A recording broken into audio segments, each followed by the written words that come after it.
But at the end of the day, this is not just about Donald Trump or any individual.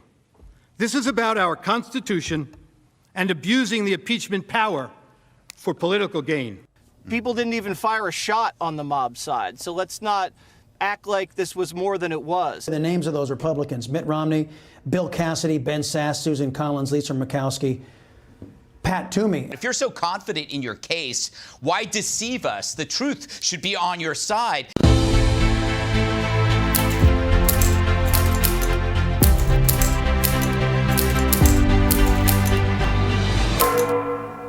The Senate voting earlier, just before we started the show, 56-44. 6 Republicans said yes, impeaching a civilian, somebody who's not in elected office, is constitutional. We can't possibly be suggesting that we punish people for political speech in this country. With this trial, you will open up new and bigger wounds across the nation. For a great many Americans see this process for exactly what it is: a chance by a group of partisan politicians seeking to eliminate Donald Trump from the American political scene.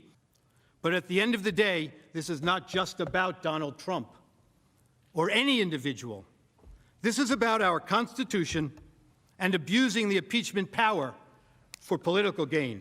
Give us your interpretation of day one of this, air quotes, impeachment. Well, Chris, I think it kind of went like we thought it would, where you've got going on this notion of what's the jurisdiction. But the Democrats, of course, what they're focusing on is the emotion of the event. They're not focusing on what President Trump actually said. So if you're focusing on what President Trump actually said the day of, if you focus on the fact that we've had all kinds of evidence that have come out in the interim that says this was actually a pre-organized, coordinated attack on the Capitol itself, on the facts, President Trump would win it. He's going to be found not guilty, and everybody knows what's going to happen. It's not even a real trial, Dana. Chief Justice Roberts isn't even going to be there. Under the Constitution, he doesn't have to. And the jurors have already made up their minds. Many prominent scholars don't even believe this whole thing's constitutional. And if you look at the precedent, it's on the president's side. Throughout history, Congress has rejected impeaching office holders once they've left office. And I don't know how you can say that this was incitement, because under the criminal code, it doesn't fall under incitement. It falls under protected speech. It's not an insurrection either. It was an ugly scene, but this wasn't Fort Sumter. People didn't even fire a shot on the mob side. So let's not act like this was more than it was, as distasteful as it was. On the process, they denied and didn't bother to mention how they warped the process in the House and how they're trying to actually warp it in the Senate with their jurisdictional claims. So that kind of went the way we thought it would. Right now, Democrats, no credibility.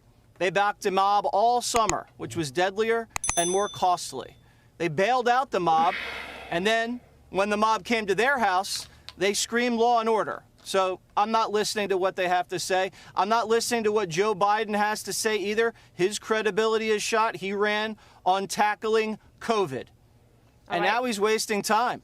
He should be tackling COVID. 60,000 people have died from COVID since he was inaugurated. Millions of people are out of work, and he's playing games in the Senate.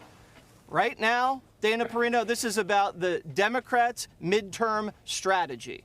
They're unified in their hatred for Donald Trump. They're trying to use that unity to divide Republicans, and that's what all this is about. And maybe throw CNN a bone so they can juice their ratings one last time before those ratings fall off a cliff for the next 4 years. And ultimately, the president would win on the facts, the process, but also on the Constitution. And I think that 56 people voted, including 6 Republicans, to say it was constitutional, absolutely makes a mockery of the Constitution and puts everybody who's an elected official, but particularly a president of the United States, will be in jeopardy when they leave office. And that means, quite frankly, that you got Hillary Clinton's now available to go after, Obama's available to go after. All of them are available to go after now.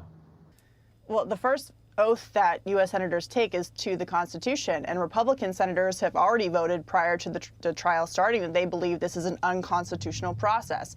And for me, it comes down to what is the role of the Senate. And the role of the Senate in impeachment is to decide on removal of a president. Now, President Trump is no longer the president, and that is exactly the legal argument that his team made today about the constitutionality of this process. So the House, again, is in a position where they rushed the impeachment through, didn't call any witnesses in House hearings or committees to ask questions about this, so they had a solid case before they sent it over to the Senate. And here they are again, wanting the Senate to do the job that they failed to do in the House. Yeah, well, no, I concur. And of course, that's going to do wonderful things for unity in this country. By the way, the names of those Republicans: Mitt Romney, Bill Cassidy, Ben Sass, Susan Collins, Lisa Murkowski, Pat Toomey. And you know, Pat Toomey is going to be leaving office. Maybe we can go after him for something. Goodness knows they've opened the floodgates for that, for political retribution. I think the reason why the Trump's lawyers don't look that great is they don't have to. There's nothing here. If the Dems had an actual good case, why did they have to lie to America over it? Why did their video not include the part where Trump says this is a patriotic and peaceful protest? Why did they leave that part out? If you're so confident in your case, why deceive us? The truth should be on your side.